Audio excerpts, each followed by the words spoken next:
right. You ready for me? Yeah. Hey, hello everyone. Welcome back. So I want you guys to imagine in your heads that you're at a comedy show with your best friend. And you guys are just laughing until you're in tears and your ribs hurt. Would you believe me if I said laughter was good for your health? Yes. Yeah. Absolutely. Laughter is such a small action that can reap great benefits for one's health. Did you know that children laugh 300 times a day and adults only laugh 17 times a day? And I believe that should change. Yeah, amen. Of course, everyone laughs, but as we get older, we get more stressed out. We don't have much time to do anything, and we forget to take a load off and think about the brighter side of things for our own sake. So for today, we'll be talking about how laughter can be beneficial to your health. You'll learn how it affects your mental, your emotional, your physical, and your spiritual states. First, we'll learn how laughter affects our brain mentally. Mentally, laughter can help us to relieve stress, help us to let go of anger, and it helps us to connect with one another, according to the Bias Strip article. In the article, a doctor used the laughter therapy to help him cope with going through an incurable, painful illness. And this caused a lot of attention for everyone to really see if this theory actually works. The article also gives us some more examples of how to incorporate more laughter into our lives, like staying away from negative people, or what I do is go online and watch a lot of funny videos and pictures and just laugh all day. In the Journal of Clinical Nursing, they did a case study on residents at a nursing home. So they took 32 residents and they gave them the laughter therapy twice a week, and they gave another 32 residents no therapy. And of course, after 21 sessions, it proved that laughter helped improve their quality of life, their general health, and they were able to tolerate pain a little bit more. So this small action nurses can take can make a huge impact on patients and make their day, in case they're having a rough day or they just need someone to put a smile on their face. Laughter can also prevent behavioral disorders, according to the Vincia Journal. Laughter is a human characteristic of healthy people. Even when we're sick, laughter can help us to tolerate pain better, and it helps to get through the discomfort of being somewhere we don't know, that's unknown. It helps us to channel our feelings and display pleasurable emotions.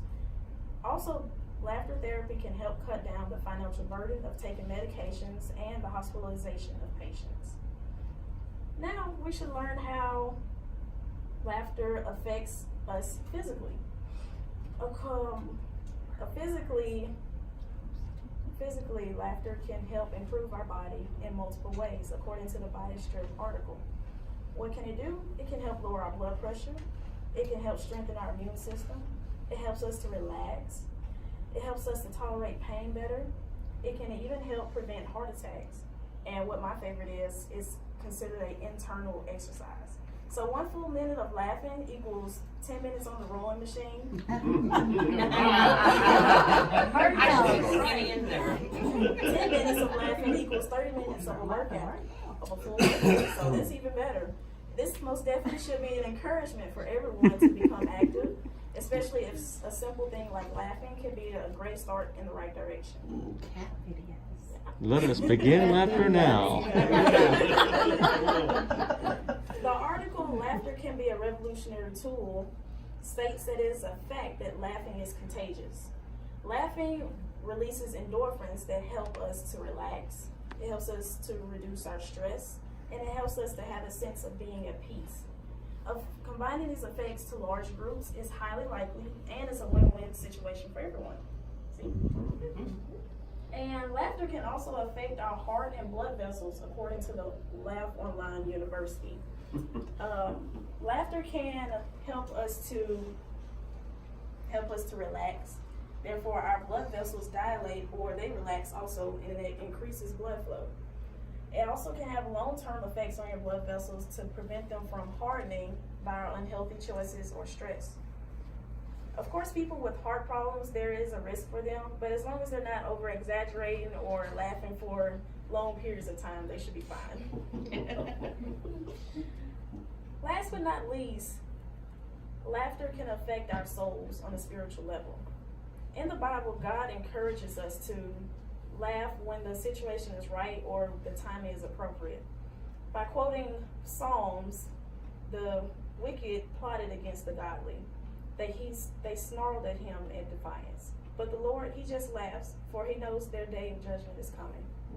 In this instance, God allows us to laugh at the evil and wicked because, well, they know what's coming to them. God also has a place in his heart for people who are grieving, and he encourages them that they will be soon happy, according to Luke 6:21.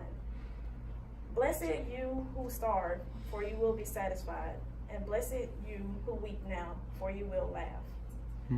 Dr. Carfinkel also agrees that laughter and humor is a central idea to have a fulfilling and satisfying spiritual life.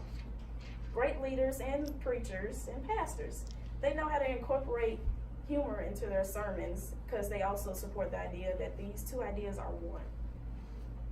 Religion usually gets the stereotype of being 100% serious 100% of the time.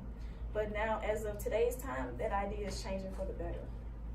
Quoted by a Jewish Hasidic leader, he states that the power of humor can change a closed, constricted mind and turn it into a place of expanded consciousness. And I agree with that. Of course, laughter can bring people together and help us to take a moment and forget about the problems of the world. According to the Religion and Humor article, one must be careful not to offend one another, which is also the problem of today. The controversy of religion right now is that they're debating if humor is traditional or untraditional. As of today's new generation coming up, we believe that it is beneficial. So other religions are trying to push these boundaries and are making great success with the new upcoming comedians coming into the spotlight. As we close today, you have learned how laughter can affect your health. You have learned how it can affect you mentally, emotionally, physically, and spiritually. So God has a reason behind everything that we do, and we should not take anything for granted. So keep your health and jokes in the hindsight of your mind as you work towards your goals of weight loss or just becoming a better person. So as I leave you today, you should go put a smile on someone's face, or share that funny picture on social media, or simply just tell a terrible joke.